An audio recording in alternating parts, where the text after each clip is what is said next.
Sebenarnya up till this day, I cannot consider myself as pelakon lagi sebenarnya. So bermula dalam industri hiburan ini, bermula sebagai seorang influencer. Mungkin boleh ceritakan perjalanan daripada seorang influencer dan kini sebagai seorang pelakon utama untuk sebuah drama. Saya bermula dengan content creating dalam 4 tahun lepas. So, sebelum tu saya adalah seorang interior designer about 4-5 years. Lepas tu saya rasa macam burn out. Saya ambil career break sebenarnya. Lepas tu saya buat video. Here and there. I think maybe people like my personality ke apa, I'm not sure, but I started there lah dengan brands. Saya buat review, jadi model. Sekarang campaign brands quite big.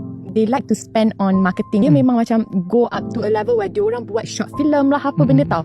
So I think from there kot, orang nampak saya dalam contohnya brand Nelofa ke apa kan. Jadi daripada situ diorang nampak so boleh berlakon. Saya takut-takut. Saya macam you ke. Tiba-tiba diberi peluang oleh tim Kak Ira lah, yang approach dalam Instagram. Dia tanya, Nasa nak tak berlakon, nak try tak? Cakap okay boleh. Watak apa ni? Diorang guide lah. So dari situ saya masuk bidang lakonan. Tapi masih sebenarnya saya letak 50-50 lagi. Sebab saya agak baru. Sebenarnya up till this day, I still cannot use that title pelakon. I cannot consider myself as pelakon lagi sebenarnya. Meninggalkan dunia kerja sebelum ni sebagai pereka dalaman, menjadi seorang pelakon tidak menyesal. Belajar pandai-pandai, tiba-tiba lompat menjadi seorang pelakon sekarang. Saya memang study diploma degree in IT. Sebenarnya ambil career break tu sebab nak sambung study. I was offered to Westminster London. So sebenarnya nak buat preparation lah ni, nak masuk Westminster London, nak ambil IELTS. Kalau ikutkan, I was so burnt out with the industry architecture. Saya tak tahulah Fifi pernah ada experience ke tak dengan architecture punya dunia. Tapi dunia tu memang tak tidur. People expect untuk kita kerja.